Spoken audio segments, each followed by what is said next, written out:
Hi, my name is Tanimuddin and this is my student art critic video.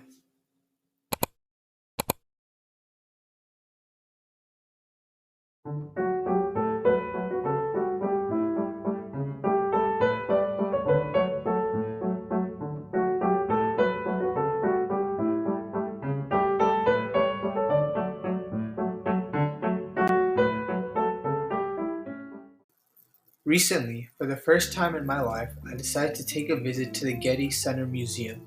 I've always loved to take solo trips to museums and just stroll around examining all the pieces of artwork, but for some reason, I've never been to the Getty until now. The Getty was first established in 1954 by J. Paul Getty in his own house. J. Paul Getty, a passionate advocate, firmly believed in the notion that art should be accessible to the public, serving both educational and entertainment purposes. By the 1970s, Getty's collection of artwork had grown so much that he decided to build a Roman-styled villa now called the Getty Villa near his house to serve as a museum for his growing art collection and provide the public greater access. In 1976, Getty died and left behind his passion and collection of artworks. In a commitment to perpetuate Getty's vision for making art accessible to all, the J. Paul Getty Trust made the strategic decision to establish a new facility in Brentwood, California in 1997. This distinguished destination would come to be known as the Getty Center, the museum that I visited.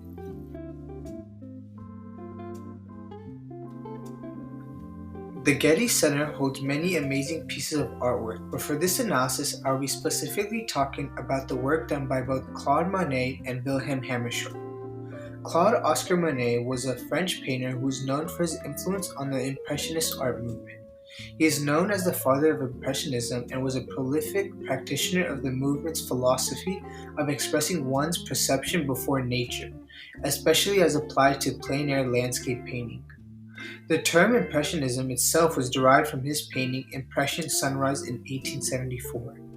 After the death of his first wife, Camille Dancher, Monet and his two sons began to live with Alice Hochschild, whom he would later marry in 1892 and join her family.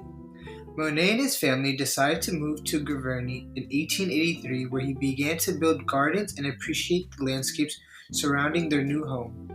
Since moving to Giverny in 1883 through the end of his life in 1926, Monet worked on a series of paintings in which a subject was depicted in varying light and weather conditions.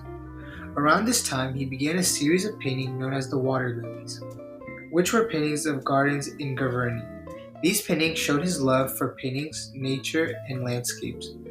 Monet had two sons, Jean Monet, who died in 1914, and his younger son, Michael Monet, who served in the French army during World War I. During World War I, Monet began a series of paintings known as Weeping Willows, as a homage to the fallen French soldiers. This brings us to one of my favorite pieces by Monet, which I was very lucky to be able to see at the Getty Center, the Weeping Willow and Water Lily Pond. The use of color, lines, and light helps bring this artwork to life. This painting was made by Monet around 1916 to 1917 during World War I, when many of his friends and family members had either been sent off to fight for the French army or evacuated to avoid the growing war. In this depiction, the Weeping Willow is painted with dark, murky shades, an intentional decision by Monet. The Weeping Willow serves as a visual manifestation of Monet's deep-seated worry and mournful sentiments, offering a glimpse into his emotional response to the war. In contrast, the pond uses more playful colors such as blues, pinks, and purples. The colors used for the pond help convey a feeling of beauty and a sense of the natural world. The pond also uses light as a way to enhance the beauty of the natural world. The use of small brushstrokes was an important feature of the Impressionism movement, as this technique helped reproduce reflected light, in turn enhancing the image. Monet uses long, sinuous lines to create a sense of flow and movement that helps guide the viewer throughout the image. Claude Monet's Weeping Willow and Water Lily Pond uses color, lines, and light as a way to convey the beauty of the natural world during a time of hardship and destruction. Similarly, Vilhelm Hammershoi liked to express himself through his artwork. Vilhelm Hammershoi was born on May 15, 1864 in Copenhagen, Denmark. Even at a young age, Hammershoi showed signs of artistic talent and was even encouraged to train his skills by his mother. His first real piece of work to get recognition was in the spring of 1885, when Hammershoi submitted a portrait of his sister Anna to Copenhagen's annual Charlottenburg exhibition. During a time when many artists were part of the naturalism movement, his portrait of his sister was rejected and his skills were looked down upon because his work offered a more somber, psychologically complex tone that had not been expressed in recent Danish paintings. Hammershoi did not let this stop him from pursuing his passion for art. Not much is known of Vilhelm Hammershoi, as he was a reserved and introverted person, and this complements his work as we can infer his personality from his choice of subject in his paintings. Many of his paintings used a muted palette, a keen focus on light and shadow, and meticulous detail. During my visit to the Getty Center, one of Hammershoi's pieces, Interior with an Easel Breadgate 25, captured my attention.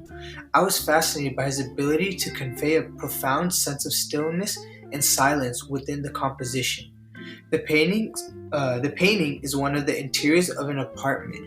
The painting uses sharp lines throughout to show precision and balance in the painting. Hammershoi subtly uses geometrical shapes throughout the image, such as the perfect rectangular doorframe or the many triangles formed by the easel and light to create a sense of stability and order. The choice to use muted, subdued colors was also intentional, as this helps emphasize a sense of tranquility and as if you can feel the coldness that resides in the room. The use of light was very impactful as the light and shadow impart a feeling of a moment frozen in time and quietness. All these techniques harmonize together to create an image of simplicity that encourages the viewer to find beauty in the simple things around them. This mastery of techniques not only reflects the artist's reserved nature, but also invites viewers to immerse themselves in the atmosphere he creates. Even though both artists came from different artistic movements and used distinct styles, they were both able to communicate profound emotions and capture the essence of their subjects. The works done by both artists invite us to appreciate the world we live in and connect with the emotional depth engraved in their works.